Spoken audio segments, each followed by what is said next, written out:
Hello friends, welcome to খেল দুনিয়া। মোহনবাগানের নজরে এবার ভারতের অন্যতম সেরা দুই ফুটবলার। তো তোমরা জানো যে মোহনবাগান কিন্তু আগামী মরশুমের দল গোছাতে এখন থেকেই শুরু করে দিয়েছে।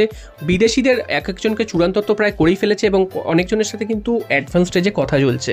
তো এবার ভারতীয় ফুটবলারের দিকেও নজর দিয়েছে মোহনবাগান।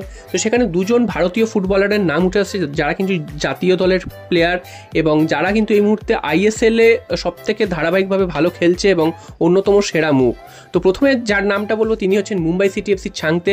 তোমরা জানো যে ছাংতে এই মরশুমে কতটা ভালো ফুটবল খেলেছেন। তো সেই ছাং থেকে নেওয়ার জন্য প্রাথমিক কথাবার্তা কিন্তু মোহনবাগান শুরু করেছে। যদিও ছাং থেকে মুম্বাই সিটি এফসি আদৌ ছাড়বেন কিনা সেটাও কিন্তু একটা প্রশ্নচিহ্ন, কারণ মুম্বাইয়ের অন্যতম ভরসার মুখ ছাংতে। তো সেই প্লেয়ারকে অত সহজে ছেড়ে দেবে মুম্বাই সিটি এফসি, তাও আবার তার প্রধান প্রতিপক্ষ মোহনবাগানে, সেটা কিন্তু নাও হতে পারে। তো মোহনবাগান কিন্তু ইন্টারেস্ট শো করেছে ছাংতের ওপর এবং ছাংতের দিকে মোহনবাগান হাত বাড়িয়েছে, সেরকমটাই কিন্তু খবর উঠে এসেছে। তো যদি মোহনবাগানে ছাংতে আসে সেক্ষেত্রে কাকে বসাতে পারে বা কাকে বাদ দিতে হতে পারে মোহনবাগানকে, সেটা তোমরা অবশ্যই কমেন্ট করে জানিও। তবে ছাংতে যদি মোহনবাগানে আসে, মোহনবাগানের কিন্তু আক্রমণ ভাগটা আরও শক্তিশালী হবে।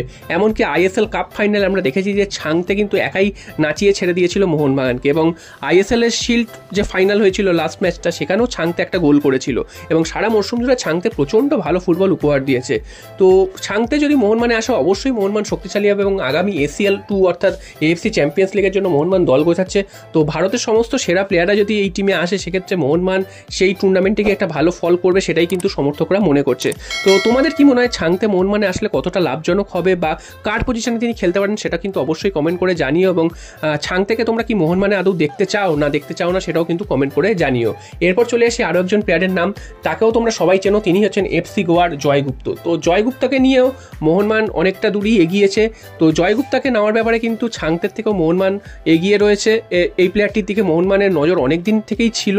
তো উইন্টার ট্রান্সফার উইন্ডোতে মোহনবাগান সুযোগ খুঁজছিল, তবে সেটা কিন্তু হয়নি। তো এখন কিন্তু সামার ট্রান্সফার উইন্ডোতে জয়গুপ্তার দিকে হাত বাড়িয়েছে এবং যেটা শোনা যাচ্ছে একটা হিউজ পরিমাণে ট্রান্সফার ফি দিয়ে জয়গুপ্তাকে দলে নিতে পারে এবং তার জন্য জয়গুপ্তাই হবে এই মরশুমে ইন্ডিয়ার সবথেকে হাইস্ট পেড ফুটবলার, সেরকমটাই কিন্তু শোনা যাচ্ছে। তো মোহনবাগানের ডিফেন্সটা কিন্তু অনেকটাই উইক ছিল এই মরশুমে এবং আগামী মরশুমে যেহেতু এসিএল খেলবে, সেই জন্য মোহনবাগানের ডিফেন্সটাও কিন্তু জোরদার করতে হবে।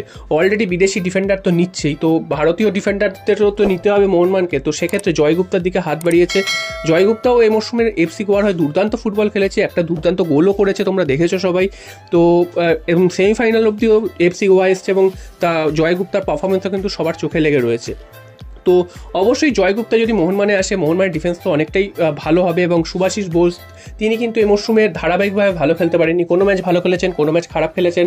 তো জয়গুপ্তা যে পারফরমেন্স দেখিয়েছেন লাস্ট ইয়ার অর্থাৎ এই বছর, তো তাতে তিনি যদি মোহনবাগানে আসেন এবং তার সেই পারফরমেন্সটা যদি তিনি দেখাতে পারেন আগামী মরশুমে, তাহলে কিন্তু মোহনবাগান অনেকটাই সুবিধাজনক জায়গায় যেতে পারবে। তো তোমাদের কি মনে হয়, জয়গুপ্তা বা ছাংতে এই দুজন প্লেয়ার যদি মোহনবাগানে আসে, মোহনবাগান কি আরও শক্তিশালী হবে, না জয়গুপ্তার বা ছাংতের মোহনবাগানের দরকার নেই, সেটা কিন্তু তোমরা অবশ্যই কমেন্ট করে জানিও।